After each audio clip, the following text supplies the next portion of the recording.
रघुवीर, अब मैं तुझे छोड़ूंगी नहीं, याद रखना। अगर तुम्हें लगता है कि पुलिस का घमंड कभी नहीं टूटता, तो ये कहानी पूरी देखना। इस शहर में एक एसएचओ था, जो सड़क पर नाका लगाकर कानून नहीं, अपना राज चलाता था। नाम था रघुबीर। सुबह का वक्त था।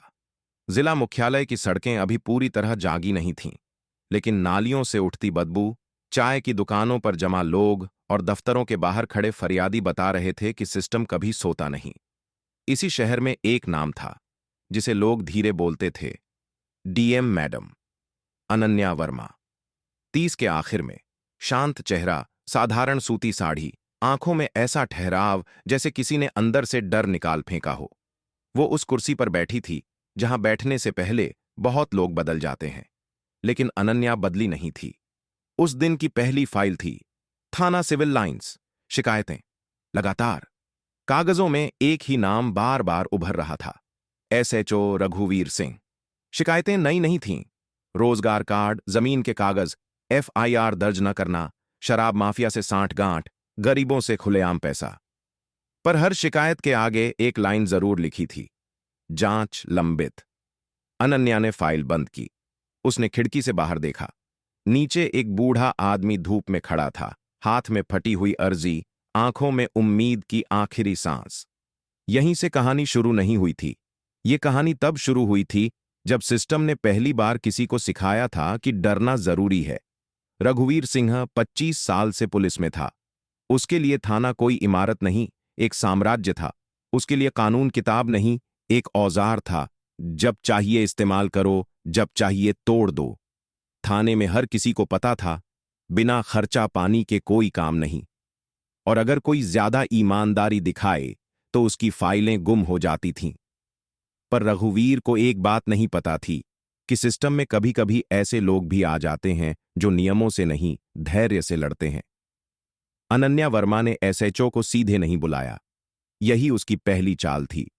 उसने जिले की हर शिकायत, हर आवेदन, हर लंबित एफआईआर की सूची मंगवाई। 3 महीने की, 6 महीने की, 1 साल की। फिर उसने अचानक जिले के सभी थानों का सरप्राइज इंस्पेक्शन घोषित किया। कोई मीडिया नहीं, कोई वीआईपी द्वारा नहीं। जब उसकी गाड़ी सिविल लाइंस थाने के सामने रुकी, तो रघुवीर सिंह के चेहरे से खून उतर गया। वो मुस्कुराया। वो हमेशा मुस्कुराता था। वेलकम मैडम, बहुत खुशी हुई। अनन्या ने मुस्कुराहट का जवाब नहीं दिया। वो सीधे थाने के अंदर गई। काउंटर पर खड़ी एक औरत रो रही थी।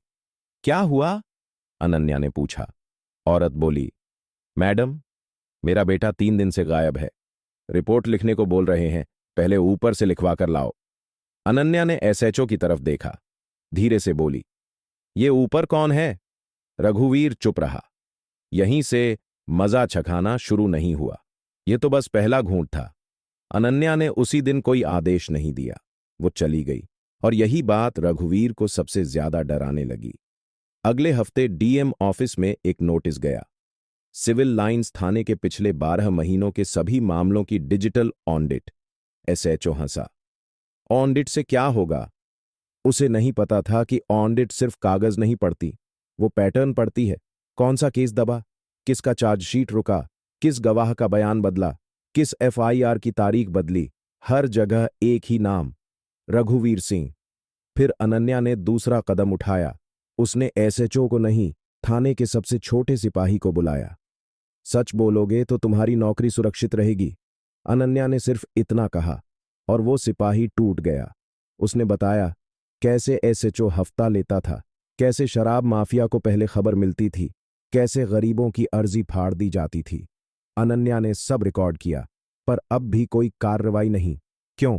क्योंकि वो चाहती थी कि रघुवीर खुद अपने पांव फंसाए। उसने जिले में एक बड़ा ऐलान किया, जन सुनवाई दिवस। मीडिया बुलाया गया। लोग आए और हर तीसरी शिकायत, सिविल लाइंस थाना। रघुवीर का पसीना कैमरों पर दिख रहा था। अगले दिन अनन्या ने सिर्फ एक लाइन का आदेश जारी किया, सिविल लाइंस थाना, एसएचओ को प्रशासनिक कार्यों से अस्थायी रूप से हटाया जाता है। चार्ज एसीपी को। निलंबन नहीं, बस हटाया गया। यही सबसे बड़ा झटका था। अब रघुवीर न एसएचओ था, न निर्दोष। वो बीच में लटका हुआ था। फिर आई आखिरी चाल। अनन्या ने खुद एफआईआर दर्ज करवाई। धारा भ्रष्टाचार, पद का दुरुपयोग, साक्ष्य से छेड़छाड़।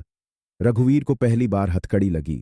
थाने के वही सिपाही देख रहे थे जिनसे वो रोज आंखें नहीं मिलाता था।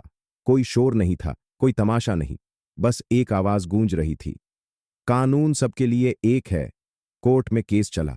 सबूत बोले, फोन रिकॉर्ड, ऑडिट रिपोर्ट, गवाह। रघुवीर को सजा हुई, पर कहानी यहां खत्म नहीं हुई। एक दिन वही बूढ़ा आदमी फिर डीएम ऑफिस आया। हाथ में मिठाई थी।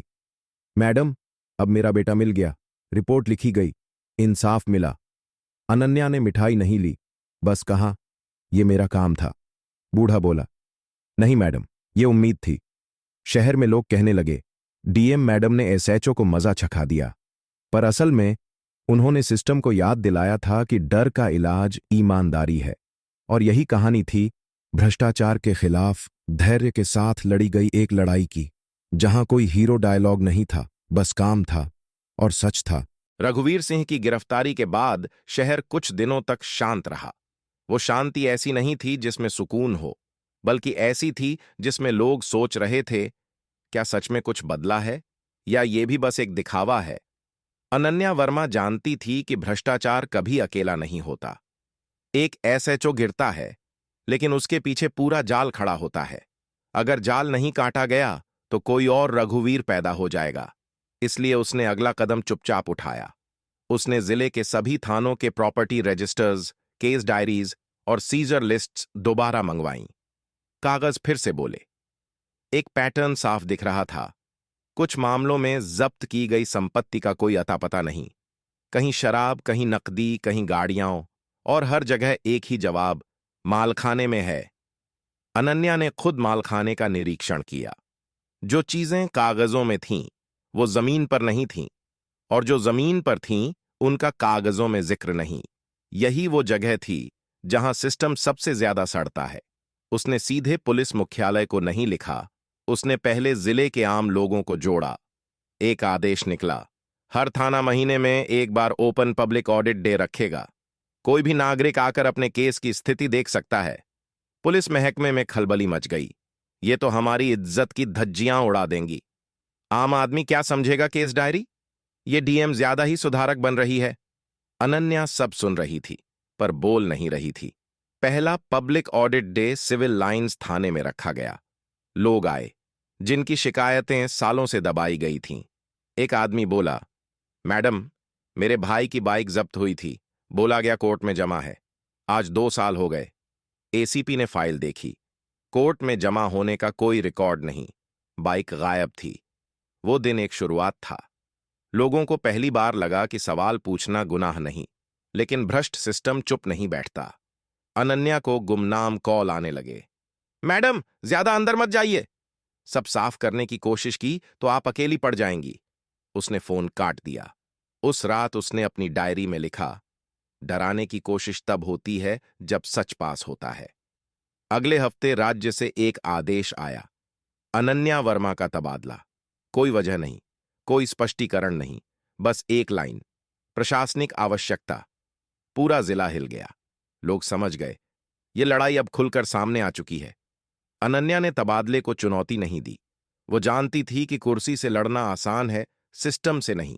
लेकिन जाने से पहले उसने आखिरी काम किया।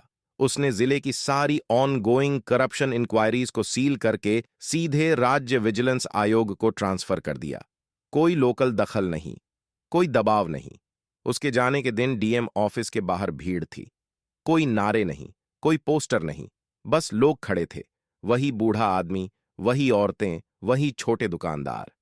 अनन्या ने हाथ जोड़ दिए, बस इतना कहा, सिस्टम में रहकर इंसान बनना मुश्किल है, पर नामुमकिन नहीं। उसके जाने के बाद कुछ महीने तक हालात डगमगाए। नया डीएम आया, कुछ चीजें रुकीं, कुछ वापस पुरानी चाल पर गईं, पर पूरी तरह नहीं, क्योंकि एक बीज पड़ चुका था। वो सिपाही जिसने गवाही दी थी अब खुलकर बोलने लगा। कुछ और सिपाही सामने आए, और एक दिन खबर आई, राज्य स्तर पर एक बड़ा पुलिस प्रशासनिक घोटाला उजागर हुआ। रघुवीर सिंह अकेला नहीं था, उसके ऊपर वाले, उसके नीचे वाले, सब सवालों के घेरे में आ गए। अनन्या अब दूसरे जिले में थी, शांत, बिना किसी शोर के। एक दिन उसे वही बूढ़ा आदमी चिट्ठी लिखता है, मैडम, अब लोग थाने जाने से नहीं डरते। सब ठीक नहीं है, पर पहले जैसा भी नहीं है। इतना काफी है। अनन्या ने चिट्ठी बंद की, खिड़की से बाहर देखा।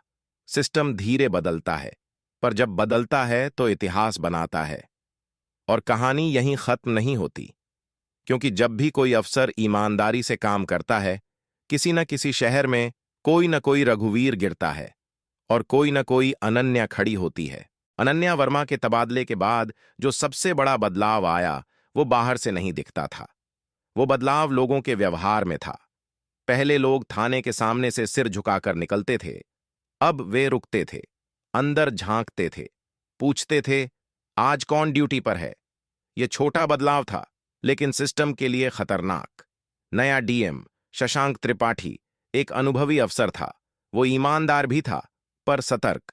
उसने अनन्या जैसी खुली टक्कर नहीं ली, लेकिन एक बात उसने साफ समझ ली थी, अगर उसने पुराने तरीके वापस चलाए तो जनता चुप नहीं रहेगी। यही अनन्या की सबसे बड़ी जीत थी।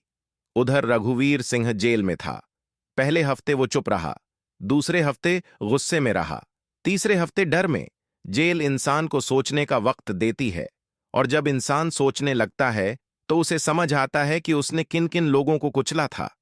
एक दिन रघुवीर ने अपने वकील से कहा, मैं अकेला नहीं डूबूंगा। वकील ने कुछ नहीं कहा, बस इतना बोला, अगर सच बोलोगे तो ऊपर तक लहर जाएगी। और सच बोला गया। रघुवीर ने बयान में नाम लेने शुरू किए। डीएसपी, एक एमएलए का आदमी, शराब माफिया, ट्रांसपोर्ट ठेकेदार। राज्य की राजनीति में हलचल मच गई। मीडिया को कहानी मिली, एक एसएचओ की गिरफ्तारी से खुला पूरा नेटवर्क। जो लोग कल तक अनन्या को ज्यादा तेज कह रहे थे, अब वही कह रहे थे, काश ऐसे अफसर और हों। अनन्या यह सब टीवी पर देख रही थी। उसने चैनल बदल दिया। उसे तारीफ से डर लगता था, क्योंकि तारीफ अक्सर ईमानदारी को आरामदेह बना देती है। नए जिले में उसका काम अलग था। सूखा प्रभावित इलाका, किसानों की आत्महत्या के मामले। यहां रिश्वत नहीं, उदासीनता मारती थी। लेकिन एक दिन यहां भी पुलिस का नाम आया। एक छोटा थाना, एक एसएचओ जो केस दर्ज करने से बचता था, कहता था, ऊपर से दबाव है। अनन्या ने फाइल देखी। उसने सिर्फ एक लाइन लिखी, ऊपर कौन। एसएचओ चुप हो गया। उसे एहसास हुआ, कुर्सी बदल सकती है, सोच नहीं। अनन्या ने कभी किसी अफसर को डांटा नहीं। वो बस सवाल पूछती थी, और सवाल डंडे से ज्यादा असरदार होते हैं। धीरे धीरे ये बात फैलने लगी। डीएम मैडम सवालों से डराती हैं। एक दिन राज्य स्तर की मीटिंग में किसी ने कहा, आप बहुत आदर्शवादी हैं। अनन्या मुस्कुराई, बोली, आदर्शवादी होना आसान नहीं होता सर। व्यवहारिक होना उससे कहीं ज्यादा आरामदेह है। यही उम्मीद है, यही प्रेरणा है, यही कहानी का सच है। में आग होती है ना बिटिया, वो हाथ गंदे नहीं करती, दुनिया खुद को जला लेती है। अनामिका समझ नहीं पाई, लेकिन बात खत्म नहीं हुई थी। अगली सुबह पुलिस ने एक चौंकाने वाली बात बताई। महिपाल सिंह आखिरी बार रामप्यारी के खेत के पास देखा गया था। पूरा गांव सनसनी में आ गया। पूछताछ के लिए टीम भेजी गई। रामप्यारी से पूछा गया, क्या आपने उसे देखा? रामप्यारी ने मुस्कुराते हुए कहा, किसान के खेत में बहुत आते हैं जनाब। कोई मिट्टी बनकर चला जाता है, कोई फसल बनकर। यह जवाब आईपीएस अनामिका की रीढ़ तक सिहरन पहुंचा गया। उसकी मां, इतनी शांत, इतनी खतरनाक बात। 2 दिन बाद एक और खबर, महिपाल की कार जंगल में मिली, लेकिन महिपाल नहीं मिला। मीडिया की चीख, क्या किसान मां ने बेटी को बचाने के लिए खुद बदला ले लिया?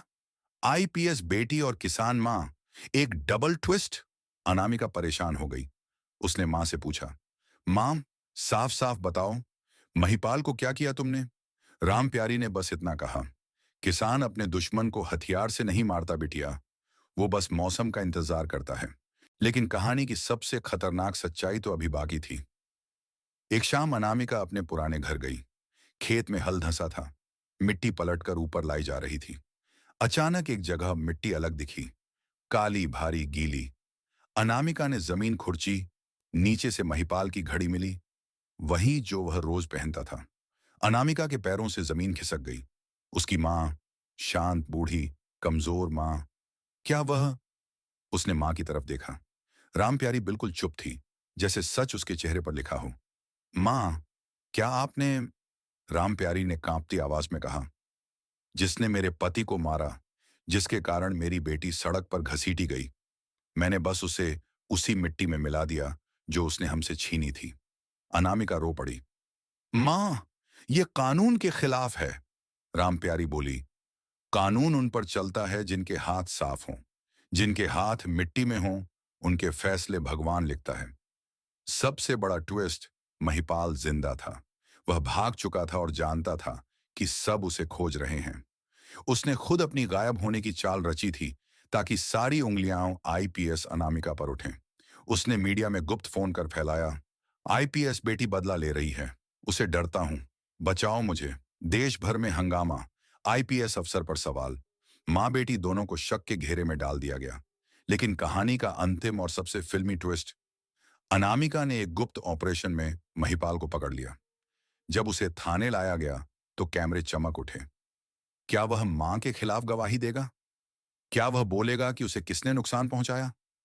महिपाल बोला, रामप्यारी और उसकी बेटी ने कुछ नहीं किया, मैं ही भागा था। किसी ने मुझे छुआ तक नहीं। मैं किसान परिवार को और बदनाम नहीं करना चाहता। सब दंग। अनामिका ने गहरी सांस ली, मां की तरफ देखा और समझ गई। कभी कभी सच सिर्फ मां बेटी जानते हैं, दुनिया नहीं। रामप्यारी ने बेटी का हाथ पकड़ा। देखा बिटिया, मिट्टी हमेशा अपने बच्चों को बचा लेती है, अनामिका ने कहा। और मिट्टी की बेटी हमेशा न्याय करती है, अपनी मां के लिए भी, अपनी जमीन के लिए भी। कहानी खत्म नहीं होती। कहानी वहीं शुरू होती है जहां मां बेटी फिर से खेत पर लौटती हैं। आईपीएस यूनिफॉर्म पहने बेटी हल पकड़ती है और बूढ़ी मां कहती हैं, बेटी, खेत और कानून दोनों ही पवित्र हैं। एक पेट भरता है, दूसरा न्याय देता है। तू दोनों की रखवाली कर। महिपाल को पकड़ लेने के बाद पूरा जिला हिल गया था। मीडिया धीरे धीरे शांत हुई, लेकिन हवाओं में अभी भी एक अनकहा डर तैर रहा था। क्या किसान मां और आईपीएस बेटी सच बोल रहे हैं, या उनके बीच कोई ऐसा रहस्य छिपा है जो दुनिया को पता नहीं? अनामिका ने महिपाल को जेल भेज दिया, लेकिन उसके चेहरे पर न कोई पछतावा था, न डर, बल्कि वह मुस्कुरा रहा था। ऐसी मुस्कान जो किसी बड़े तूफान का संकेत देती है। रात को थाने में जब अनामिका ने उससे पूछताछ की, उसने कहा, मैडम, जो खेल आपने समझा वो तो शुरू भी नहीं हुआ है। जिस दिन असली राज खुलेंगे, उस दिन आपके ही पैरों तले जमीन खिसक जाएगी। अनामिका चौंक गई। कौन से राज? महिपाल ने हंसते हुए कहा, आपके पिता की मौत। क्या आपको सच में लगता है वह खुद फांसी पर लटके थे? आईपीएस बन गई हो, एक बार उन रस्सियों का फोरेंसिक तो कराती। अनामिका का दिल रुक गया। उसने महिपाल के कॉलर पकड़े। साफ साफ बोल, महिपाल बोला। मैं अकेला नहीं था, कोई ऐसा था जो तुम्हारे घर के बहुत करीब था।